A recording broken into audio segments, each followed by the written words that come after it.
This is the book of Zechariah, chapter 9, verse 6. And it reads, "And a bastard shall dwell in Ashdod, and I will cut off the pride of the Philistines." Shalom, shalom. First and foremost, I want to give all praise, honor, and glory to Yahweh, Bahasham, Yahweh Shai, Bahasham, Rachah Kodash. Double honors to our apostles and elders of Great Millstone. Peace and blessing and many salutation to you elect across the four winds of this earth, pushing this word in sincerity and in truth. And shalom to you believers that are out there which believe in the words of our testimony, all right, which consists of you men, you women, and you children who help aid in the ministry, whatever you can, however way you do it. All right, just know that the Lord is going to bless you if you're doing it in sincerity and in truth. All right, and this is a time to rejoice because if we of the elect, we about to get the fuck up out of here. Excuse my language, but hey, man, we about to go home. Go back home. And it's a very beautiful time that we're in right now. Very beautiful times. I'm the brother Sha'ar from the Great Millstone Dallas camp, coming at you all with another lesson through the Spirit. Lord's willing, this lesson here is edifying. And what was just read here was the book of Zechariah, chapter 9, verse 6. All right. And I'm going to read it again. It says, "And a bastard shall dwell in Ashdod, and I will cut off the pride of the Philistines." All right. Now, when you go into the land of Ashdod, and this lesson here is going to touch up, all right, on what the Edomites had done after 70 AD when Jerusalem was sieged. All right, and when you read the scripture here in Zechariah 9 and 6, this is going into ultimately when the Edomites had dwelt in the land. All right, when the Edomites had dwelt in the land. And when you read Zechariah the 9th chapter, starting from the top all the way down to verse 7, it goes into the judgment that the Lord is going to give unto those Hamites that were in that land. All right. And when you go into Ashdod here, Ashdod was actually in Israel. All right. Now, it wasn't Jerusalem, but it was still in the Holy Land. When you go into this word Ashdod here is Ashdod. All right. Ashdod. And it says powerful. It says a major city on the Mediterranean Sea west from Jerusalem, modern Ashdod. Okay, so it's called Ashdod now, but it's west of Jerusalem. Okay, so it's still considered to be in the Holy Land. All right. Now, when you go into history of Ashdod, even though it was in the Holy Land, you still had Hamites, Canaanites that had inhabited that land, because when we had got the land initially, all right, around the time of Joshua and all of our conquests to take our land back, there were still particular areas that we didn't cast those Canaanites out of. All right, let's see here. This is the book of Joshua 11 and 22. Matter of fact, let me see here. Joshua 11 and 21. And it says, "And at that time came Joshua and cut off the Anakims from the mountains," and those are Hamites, "from Hebron, from Debir, from Anab, and from all the mountains of Judah, and from all the mountains of Israel. Joshua destroyed them utterly with their cities. There was none of the Anakims left in the land of the children of Israel. Only in Gaza, in Gath, and in Ashdod there remained. So Joshua took the whole land according to all that the Lord said unto Moses, and Joshua gave it for an inheritance unto Israel according to the divisions by their tribes, in the land restored for war." All right. Now, the reason why I wanted to bring that precept out was to show you that there was still Hamites that had lived in that land. All right. Now, Zechariah was a prophet that prophesied well after the time of Joshua. Okay, when you go into the time of Joshua, this is roughly around 1200, 1100 BC.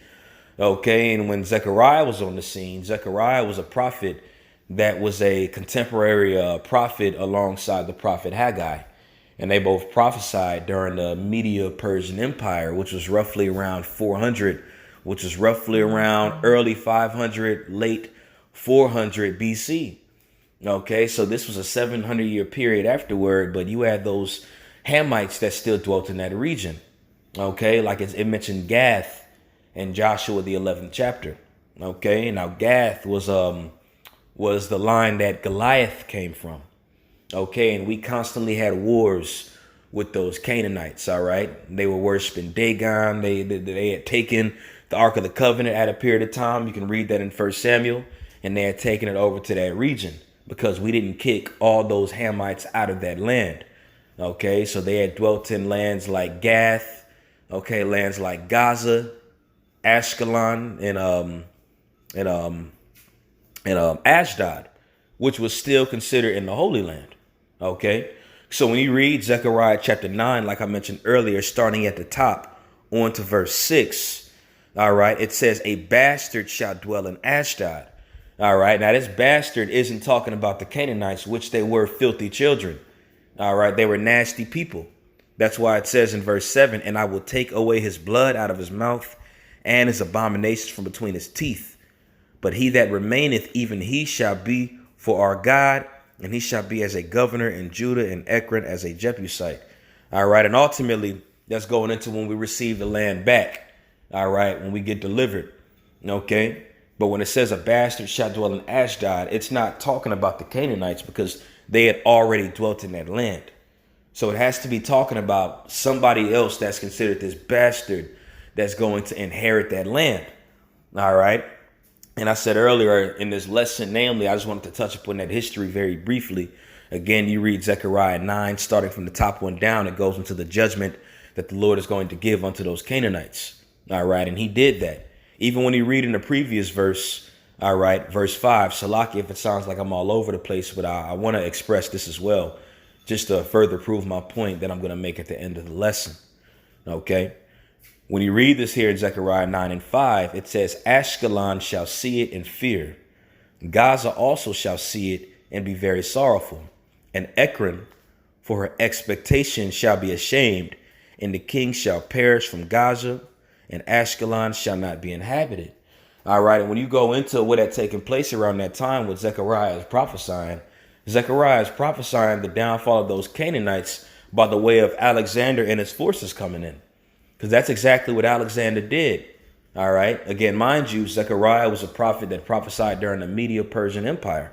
OK, and he was telling them later on that those Greeks, which was the next empire that was to rise up, was going to come and strip that land, strip that area bare where those Canaanites had dwelt. OK, and that was going to happen. And that is what actually happened when you read that in verse 5. OK, but still in certain regions. All right. Still in certain regions. OK, they weren't really stripped all the way bare. So when you read this here in Zechariah 9 and 6. All right. This is going into when Esau Edom was in that land. All right. When Esau Edom was in that land, and during Alexander's conquest, he didn't conquer all of Israel. He didn't conquer all of that region. All right. You can even read it in the Josephus. All right. That Alexander was so intrigued with how we documented particular things, how we worshiped our God. He was so intrigued that he had actually allowed us to continue to offer up sacrifice, and we weren't Hellenized yet. Okay, now around the time of Ptolemy and Seleucus, that's when all of Israel became Hellenized. Okay, but we still fought back, and you can read that in the time of the Maccabees and had that land again. All right. But as prophecies say, there was going to come a time where that falling away was going to happen. And the Apostle Paul talked about that. All right. And there were going to be heathen that were going to be all in that land. OK, now this bastard right here is talking about Esau Edom. All right. It's talking about the Edomite. And he definitely does dwell in that land even into this day. All right. He dwells in this land even into this day. And you find it ironic that it was Canaanites that dwelt in that land first. And now you have Edomites that dwell in that land. All right. Because that is the bastard. OK, because even going into history, ultimately, all right, with our fathers, Abraham, Isaac, and Jacob, we were never supposed to marry in with the Canaanites. We were never supposed to marry in and make covenants with the Canaanites. Bear with me. Give me one sec.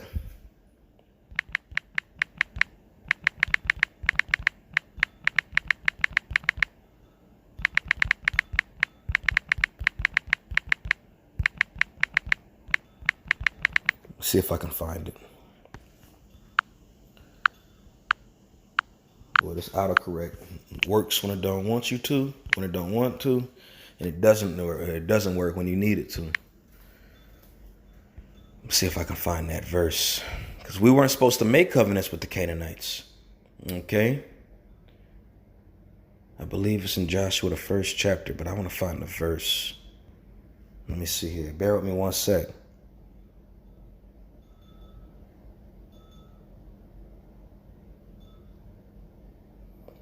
I can't find it right now, but ultimately, man, when you go into our fathers, Abraham, Isaac, and Jacob, we never had dealings with the Canaanites. All right. Abraham didn't marry into the Canaanites. All right. We had a league with Syria. All right. We were marrying within Syria, which is Aram. All right. Even Jacob. All right. Laban was a Syrian. Okay. Who was also our relative. Okay. Isaac married in with the Syrian. We weren't supposed to make leagues with the Canaanites. All right. And you have that account in Genesis. Okay, where it was the one of the sons of Shechem, who was a Canaanite, ended up raping one of our sisters. All right. And Jacob was upset in the fact that they had laid together, but there was still a forced covenant that was made, which naturally it wasn't supposed to be. All right. But just because that man already laid with our sister and paid a dowry. All right. Jacob wanted to make that slide. And then you have Levi and Simeon that did what? When you read it in Genesis, all right, when all those Canaanites, all right, the house of Shechem, when they all got circumcised, because that's what they had to do after they did that. They had to get circumcised. All right. So when they were resting up, Levi and Simeon went and slew all of them. And Jacob was upset because there was already an agreement that was made. But the reason why they did that, because of their zeal, because they wasn't supposed to make league with those Canaanites. All right. They wasn't supposed to marry in with those Canaanites. Now, the reason why I'm going into this history of how we weren't supposed to make dealings with those, you got Esau, all right, who was the son of Isaac, who said, forget the agreement, forget what our fathers did. We're going to lay with those Canaanites. And that's what Esau did.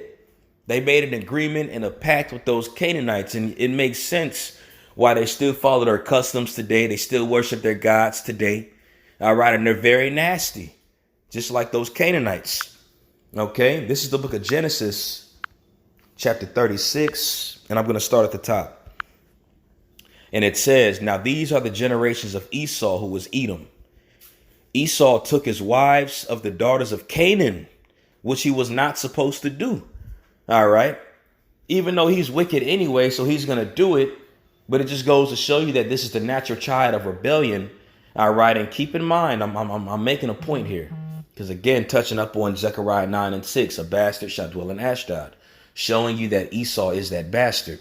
OK, it says Esau took his wives of the daughters of Canaan, Ada, the daughter of Elon, the Hittite, and the Hittites are Canaanites, and Aholibamah, the daughter of Anah, the daughter of Zibeon, the Hivite, which is a Canaanite, and Bashemath, Ishmael's daughter, sister of Nebuchadnezzar. All right, now this was Ishmael's daughter right here. And it says, Ada bare Esau Eliphaz, and Bashemath bare Reuel. All right, so ultimately, when you go into the top of that, okay, when you go into the top of that, it goes into Esau, Edom making covenant, marrying in with those Canaanite women, which is what they weren't supposed to do. All right, because they were of the seed of Isaac. Okay, I'm going to continue to read in verse 5, actually. It says, Aholibah bare Jeush and Jalam and Korah. These are the sons of Esau, which were born unto him in the land of Canaan. All right. And Esau took his wives and his sons and his daughters and all the persons of his house and his cattle and all his beasts and all his substance, which he got in the land of Canaan, and went into the country from the face of his brother. All right. And their riches were more than that they might dwell together. And the land wherein they were strangers could not bear them because of their cattle. Thus dwelt Esau in Mount Seir. Esau is Edom. And when you go into that word Seir, that word is Sha'ayar, which means hairy. All right. But when you go also into Seir, it says patriarchs of the Horites, the inhabitants of Edom before the descendants of Esau, the Edomites. It says the land of Edom, south of the Dead Sea. All right. Ultimately, you had Canaanites that dwelt in Seir before Esau got there. All right. But what Esau did was they married in to their daughters. All right. And 9 times out of 10, they had killed off their men. All right. They had killed off the men that was over there and they married in. All right. And constantly made covenants with their daughters. Because when you read it in Deuteronomy, it says Edom destroyed the inhabitants of Seir. Matter of fact, let me find that real quick.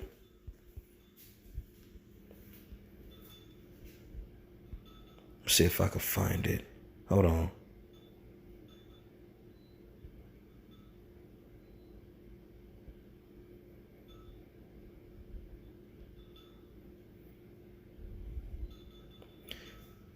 This is Deuteronomy 2:22. It says, as he did to the children of Esau, which dwelt in Seir, when he destroyed the Horims, which are the Horites, for before them, and they succeeded them and dwelt in their stead even unto this day.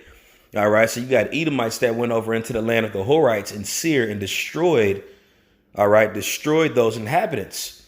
All right, and usually when a city was sieged, all right, was there times when the Lord had us destroy everything? Absolutely. Okay, but there was also times when we came in there and we just destroyed the men. All right, so this can apply with Esau too. Okay, so when he went into that land, best believe 9 times out of 10, yeah, he destroyed them. All right, those men. But Esau laid with those women. Okay. So it makes sense why they follow the customs and the ways of those Canaanites. And this here is a bastard, man. All right. Because when you go into a bastard is an illegitimate son. All right. A bastard is an illegitimate son. And that's exactly what Esau is and his descendants. All right. They're rebellious. They can't get right. They're nasty. They follow the ways of those Hamites. And they dwell in the Holy Land right now. All right. Now, what I'm going to do is I'm going to touch up on some history. OK, because, again, when you go into our history, all right, even after Alexander had ruled, he still had gave us way to worship. And then when Antiochus came into the picture, he did Hellenize Israel. But we had got that land back. All right. We had got that land back and rededicated the temple when you read it in Maccabees. All right, so it wasn't all the way yet fulfilled a bastard dwelling within that region. Okay, now there was a lot of mixing and mingling that was going on, but that time hasn't yet been fulfilled. All right, until the heathen was going to fully be taken to that way until around the time of 70 A.D., where we all got eradicated, and well, not eradicated, but I should say more so evicted out of that land due to prophecy. Okay, so I'm going to go into this article real quick. Bear with me one sec. Hold on. All right. So when you go into this article here, I was looking this up. And I was looking up at history of what had transpired after 70 AD when we fled into the mountains. Okay. And when you read this article here, and I'm going to post the article here in the description box. Okay, I'm going to post it here in the description box. That way you all can kind of look at it and study it on your own, whoever wants to get more into this history. Okay, but it's just going into the history of Jerusalem, what had transpired.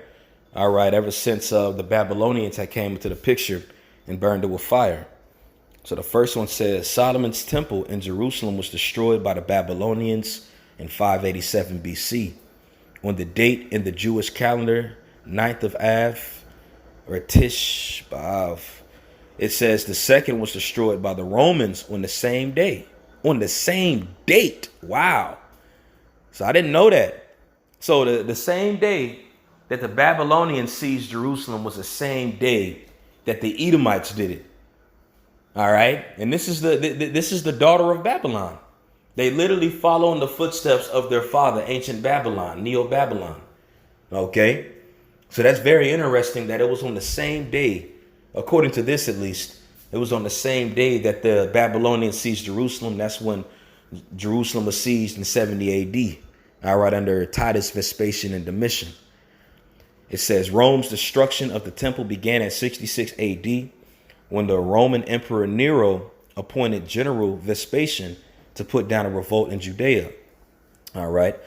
It says, also immediately Rome experienced chaos. So immediately when that happened, Rome started experiencing chaos, man. This goes to show you the Most High is a perfect balance. All right. And goes to show you that the Lord judges. As soon as Esau makes moves like that, the Lord makes moves against them. Even though it's prophecy that we had to get judged that way, but he's a balance. That's why we go into it today. As soon as the enemy coming up against us like a flood in this day, then shall the Lord lift up a standard. All right. Every time a move gets made that Esau does, that's made to destroy our people, the Lord will make a move instantly against them. Okay. It says in 68 AD, Nero committed suicide. And this was an evil devil. This was a devil right here. But he committed suicide. So what would make this man who was so proud, so high-minded, to commit suicide? All right. You know, goes to show you, man, the Lord put the spirit on that devil to be a demon to us, but also to plague his mind, to kill himself. It says his successor, Galba, was assassinated within 8 months. So these niggas was getting touched. Okay, and even the full siege of Jerusalem wasn't fulfilled. It was a 4-year period of time. Okay, it was a 4-year period of time. So while they were afflicting us, those Edomites in Rome were being heavily afflicted at the same time. It says his successor, Otho, committed suicide within 2 months. His successor, Vitellius, was executed within 8 months. Vespasian was the next emperor, and his son Titus continued the conquest of Judea. Titus surrounded Jerusalem and starved inhabitants for months. Titus ordered Jewish deserters from Jerusalem to be crucified around the walls. So this is the time that Yahushua talked about, all right, when he said, weep not for me, but weep for your children. Okay. And also a lot of these scriptures are twofold, because you can apply this still right now to this day, because we understand that Jacob's trouble is coming. Okay. It says by the end of July 70 AD, the Roman army broke through the walls. Jerusalem was completely conquered by September 8th, 70 AD. Now, this is talking about Jerusalem and not Ashdod, but the thing about it is Jerusalem was the capital. All right. Jerusalem was the capital. So by default, other areas were conquered as well. Okay. Other areas were taken as well, man. Now, who had dwelt in that land after it was conquered? Because, mind you, they were taking us out of the land, throwing us in captivity. All right. We had fled into the mountains and went into Africa. All right. So this land was just a desolate, bare land. All right. The Canaanites were already taken out of that land previously. So who was this bastard that was going to dwell there?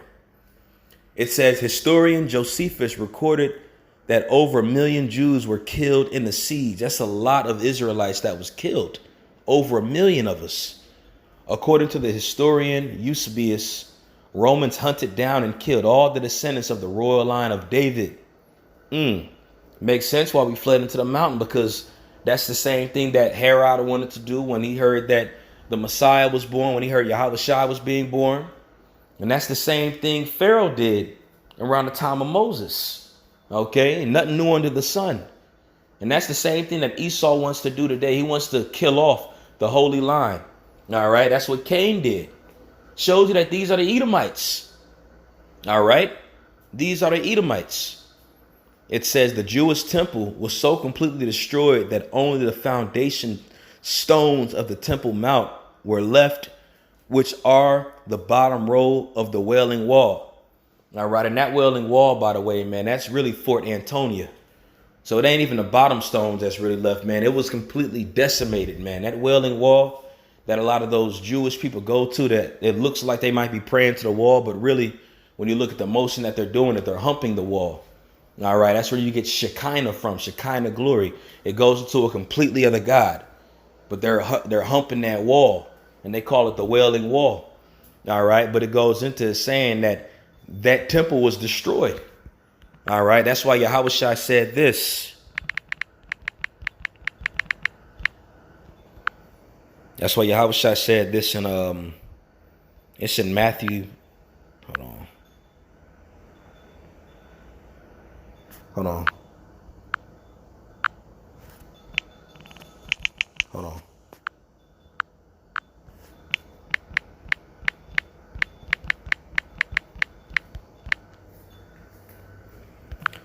It's in Matthew 24:2. Let's see here. Matthew 24:2. And Yahushua said unto them, see ye not all these things? Verily I say unto you, there shall not be left here one stone upon another that shall not be thrown down. All right. Matter of fact, I would like to start at the first verse so we can have understanding on what he's talking about. And Yahushua went out and departed from the temple. So he's talking about the temple. And his disciples came to him for to show him the buildings of the temple. All right. So this is the temple. And Yahushua said unto them, see ye not all these things? Verily I say unto you, there shall not be left here one stone upon another that shall not be thrown down. Okay, so Yahushua prophesied and told the disciples about this event that I just read about here of the temple being completely destroyed. Okay, he said not one stone shall be left unturned, man. So there ain't no foundation stones for the temple. It's done. What's over there in Jerusalem right now, where those Edomites go to hump that wall, all right, that's Fort Antonia. All right, that's exactly what that is, the Wailing Wall. That has nothing to do with the temple. The temple's, that physical temple's done. It's over. All right. When you continue in this article, it says Jewish temple treasures were carried off to Rome as shown on the Ark of Titus. All right. And when you look at the Ark of Titus on Google, you can type in Ark of Titus and you can look at what they've sculpted on there. And they got a bunch of Roman troops holding the seven candlesticks. They're taking all the treasures from Jerusalem. They did that to gloat and brag. All right. That's another form of them saying, raise it, like in Psalms 137 means to strip bare and make naked, because they took all of our riches, all the gold, all the honorable vessels. And they took that. And what they did was they made the Ark of Titus, because Titus was the one that was in power when Jerusalem was conquered. OK, when Jerusalem was conquered. And they also built the Roman Colosseum that they had the gladiator fights in, with the riches that were in the temple. OK, and it's going to say it here, and were used to finance the buildings of Rome's Colosseum.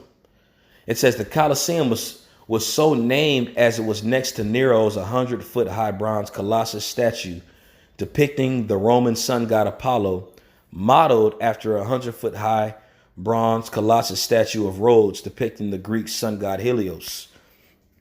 It says France's gift of the Statue of Liberty, the new Colossus, was modeled after it. All right. And when you go into that, man, that Statue of Liberty, even the one that's over here, is more so a model or a sign of the victory, all right, that the Edomites had over Israel. And they doing that to brag and boast. OK, like the Statue of Liberty in New York, man, that's a mockery. OK, it says when you continue here, Emperor Vespasian caught a slight illness in 79 AD, only 9 years after it was conquered, which led to severe diarrhea and death. Check this out. His last words were, "Oh dear, I think I'm becoming a god." All right. So when Emperor Vespasian was on his deathbed, shitting on himself, all right, he was still proud enough. He was still very proud and said to himself that he was becoming a god. So this guy was proud unto his shitty end, literally. Okay. It says Titus became the next emperor, and 2 months later, Mount Vesuvius erupted, destroying the Bay of Naples, including the cities of Pompeii and Heracleum. So the Lord was judging these Edomites after Jerusalem and Israel was destroyed. Okay. It says thousands of Romans or Edomites were burned alive under the feet of volcanic ash. Then in the spring of 80 AD, Rome caught fire. Bro, this is the way the Lord plagued those Edomites after they seized Jerusalem. This is what the Lord had done. All right. This is what the Lord had done. Mind you, there were Edomites in that Holy Land around this time, bro, because we fled out. We fled out of Jerusalem. We fled out of Israel. OK, now, of course, due to prophecy's sake, some stayed behind, some mixed in with the Romans. They were really Israelites. OK, a lot of them were really Israelites. But, you know, a lot of the seed that's there are still Israelites, but they might look like Romans. They might look like, you know, other nations, but they're really Israelites. It says that in the spring of 80 AD, Rome caught fire. Flames burned out of control for 3 days and nights, destroying much of Capitoline Hill, which sounds like Capitol Hill, right? The temple of Jupiter, Pantheon, which Pantheon goes into all gods. So the temple of all their gods was burned, all right, in Pompey's theater. So the Lord had completely plagued those Edomites. It says, then followed the worst outbreak of plague that Rome had yet endured. Titus decided to dedicate the Colosseum to commemorate his victories over the Jewish wars. Okay, so he still was proud. For 100 days, thousands were killed in executions and gladiator fights, in addition to 5,000 animals. And this was us. They threw us in those Colosseums and killed us by the animals, gladiator fights.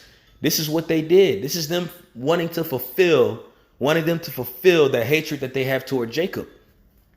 And it ain't over. We still got Jacob's trouble coming. It says, following the games, Titus died after just 2 years in office. He is rumored to have been poisoned on orders of his brother Domitian, who became the next emperor. Okay, so he was killed by his own brother. Just like Revelation, the 6th chapter, talks about the red horse, where it says they will kill each other. This is this is Edom's MO. All right. Having that pride, having that envy, all right, and wanting that power. And what they do to receive that power is they go through all lengths and measures to receive it, even stabbing their brother in the back. This is the same one that wanted to kill his brother Jacob, man. All right. This is the same one that wanted to kill his brother Abel, which was Cain. This is it. This is the spirit that's in this devil. Okay. It says in 135 AD, on the date Tisha B'Av, I can't say that in the last one, Kadash. It says Roman Emperor Hadrian had another 500,000 Jews massacred at Betar, all right, during a revolt. So this is another 500,000 Israelites. This is what they did. And these are the Israelites that weren't able to flee into the mountains. Okay. It says Emperor Hadrian believed the source of Jewish rebellion was their faith. So he believed Jewish rebellion was the source of their faith. All right. I'm going to read that again. Emperor Hadrian believed the source of Jewish rebellion was their faith. So he executed Jewish scholars. Okay. It makes you think about this scripture here in Isaiah, the 3rd chapter. This is the book of Isaiah 3:1.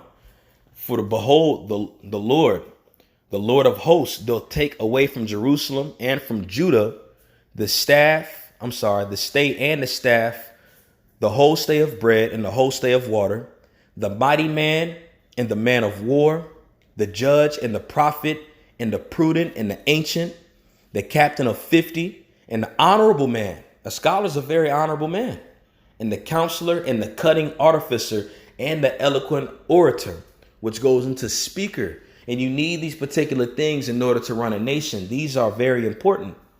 All right. And the Lord had got rid of all of that due to our rebellion. OK, verse 4 says, and I will give children to be their princes and babes shall rule over them. All right. And these are Edomites.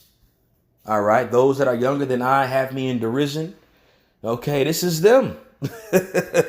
All right. So it makes perfect sense. All right. That these devils wanted to kill off the scholars. OK, and you got a lot of Edomites, a lot of Christians that walk around and say like vocab and his flunkies, his goonies that'll say we don't have that. They don't have that history no more. Like that demon that came out there to the elder brother Barack and those brothers out there in Los Angeles talking about we don't have that history. Well, it's by faith. It is by faith. And the reason why we know that because prophecy said we were going to be in the last days standing up as a great army, chanting this devil down. Loosely paraphrased, we was going to wake up and subscribe ourselves as the name of Israel. OK, but also according to prophecy, all this had to happen to us so we could wake up in the lands that we were scattered to. And it was a very big deal for us to flee over into Africa. That was key in prophecy. That had to happen. All right. If we didn't do that, we would be done. It would be over. You know, back in this article, it says Hebrew Hadrian, Salakia, believed the source of Jewish rebellion was their faith. So he executed Jewish scholars, prohibited the Torah and the Hebrew calendar, and burned the sacred scroll on the Temple Mount. And this is what he did to try to get rid of our history. Okay, this is what this devil did. This is because he was envious in the fact that we got the birthright. So he had destroyed all of our history that was over there, or tried to at least.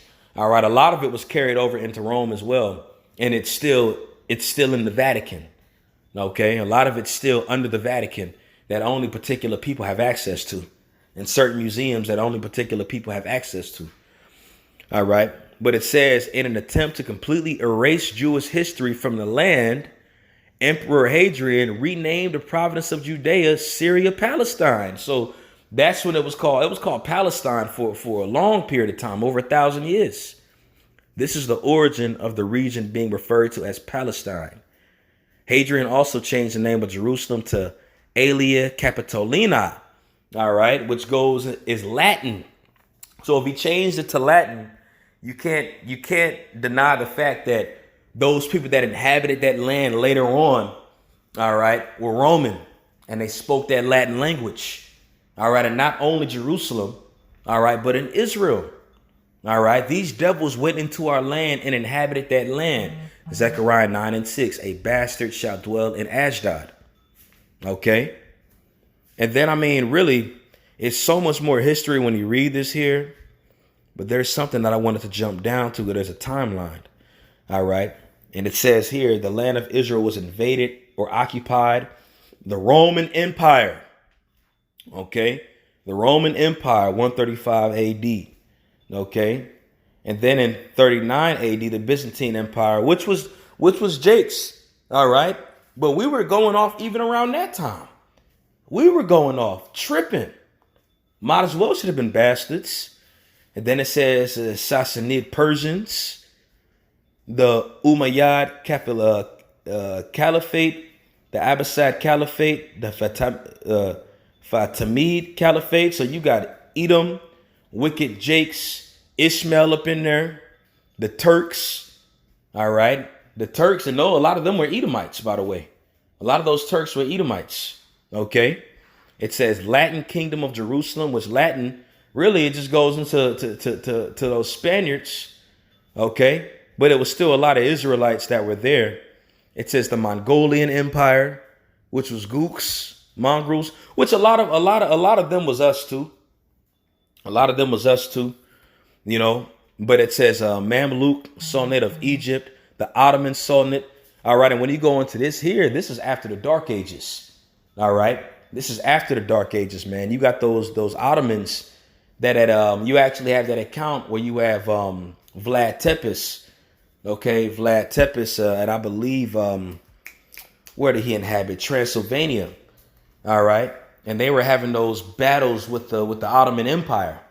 All right, and Vlad Tepes was a Jake, but they were conquered. They were conquered by those Edomites.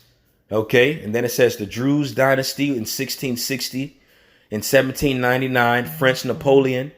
Okay, and this is what was going on in our land, by the way, man. So indeed, Zechariah 9:6 was fulfilled to the T.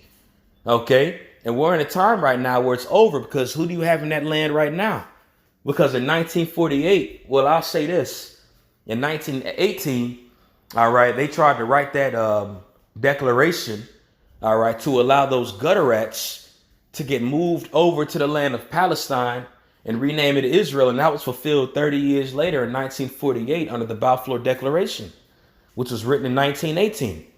Okay, so you have those wicked Edomites, all right, who mingled in and married in with Canaan, all right, dwelling in that land right now to this day. So yes, a bastard shall dwell in Ashdod, and a bastard does dwell in Ashdod right now, until what? The time of the Gentiles be fulfilled. Matter of fact, let me read that.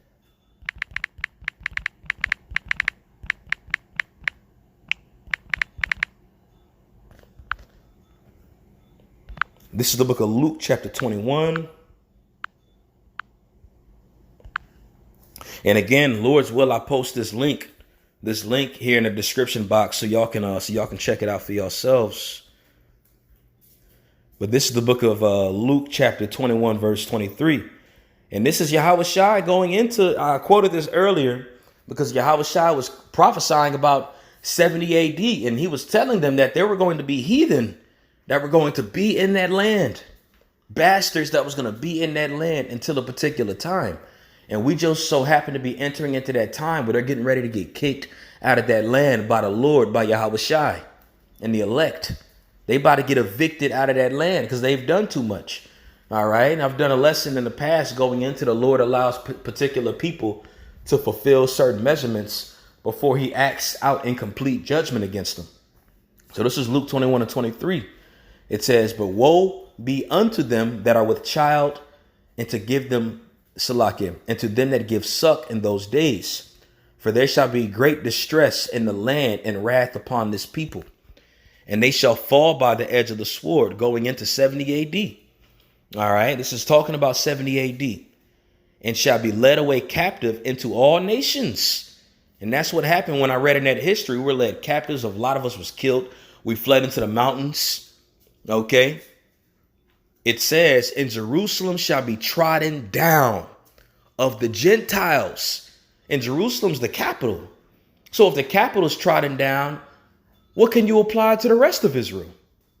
What can you apply to Ashdod? Trodden the hell down. Okay. Until the time of the Gentiles be fulfilled. And how do we know that when the time of the Gentiles be fulfilled? All right. Because this scripture is not talking about the Hebrew Israelite foreigners waking up. No, this is talking about those Gentiles, those actual heathen that live over in that land. How do we know that the time of the Gentiles is being fulfilled? Verse 25, and there shall be signs in the sun and in the moon and in the stars, and distress in the earth, distress of nations with perplexity, the sea and the waves roaring. And this is happening right now. So that's how you know that the time of the Gentiles is being fulfilled. Okay, a bastard has dwelt in that land all this period of time, and the Lord had allowed it so, just because, again, as I mentioned earlier, he works in measurements. But now we're in the time where this is over, and we finna get that land back. Call Allah Yahweh Ba'Shem Yahweh Shai. All right, I got one more precept actually in the book of Ezekiel. This is what Esau wanted to do. This is what he wanted to fulfill right here. This is what he wanted. Okay. This is the book of Ezekiel, chapter 35.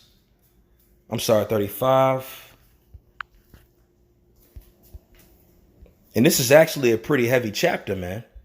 I know a lot of times we go into the first few verses going into the judgment that the Lord has against Esau for doing what he did. And I just read you a whole article what Esau did to us. Okay. And this is the Lord's judgment. All right. For Esau, because of what he had done, he had touched the apple of the Lord's eye. Right. This is Ezekiel 35, verse 9. And it's talking about Esau. It says, I will make thee perpetual desolations, and thy cities shall not return. And ye shall know that I am the Lord. And that's what the Lord has planned for America, namely America, which is Mystery Babylon, the daughter of Babylon, but also other areas Esau inhabits. The Lord is going to utterly destroy these Edomites. They're going to get thrown in captivity for 1,000 years. They're going to get plagued the same way that we got plagued, but really in more of a fashion, because the Lord is going to render unto them double. Okay. He's going to multiply their sorrows. Okay. And then they're going to get burnt the hell up at the end of the day. Hey, it took them time to destroy us. So it's going to take us time to destroy them. Verse 10 says this, because thou hast said, these two nations and these two countries shall be mine to possess. All right. And what are those two countries? The nations, the northern and the southern kingdom. All right. The whole region of Israel, that whole land that we got as an inheritance. It wasn't given unto Esau. Esau wanted it. All right. He cried because he didn't get the blessing. So his job was, since he didn't get the blessing, he's going to try to eradicate us and kill us off so he can live in that land. But it ain't going to work. It says these two nations and these two countries shall be mine, and we will possess it. Whereas the Lord was there. OK, and this is the Holy Land. So best believe the Spirit of the Lord is there still. All right. Hey, you got the angels over there stirring things up right now. OK, so that's why they can't possess it. Ultimately, they can only do what the Heavenly Father had allowed them to do. That's why it says in 2 Thessalonians, the 2nd chapter, only he who letteth will let. Okay, the Most High is letting and allowing Esau to do these things. All right, but he's in control. The Most High is in control. All right. Verse 11 says, therefore, as I live, saith the Lord God, I will even do according to thine anger and according to thine envy, which thou hast used out of thy hatred against them. And what I read in that article was complete hatred that this devil had toward us, killing millions of us, starving us out, feeding us to beasts. That's hatred that he had toward us. And I will make myself known among them when I have judged thee. And we're in a time right now where the Most High, Yahweh, Bahashim Yahweh Shai, is making himself known amongst us. Fire tornadoes, hurricanes in mass scales, chariots in the sky, coronavirus, all these plagues. That's because the Most High is making himself known among us. And he's judging this devil at the same time. Call Halal Yahweh Bahashim Yahweh Shai. A bastard shall dwell in Ashdod. Lord's word, this lesson was edifying. I want to give all praise, honor, and glory to Yahweh, Bahashem, Yahweh Shai, Bahashem, Rachakodash. Double honors to our apostles and elders of Great Millstone. Peace, blessing, and many salutations to you, elect Akim, pushing this word in sincerity and in truth, and shalom to you believers. Keep fighting.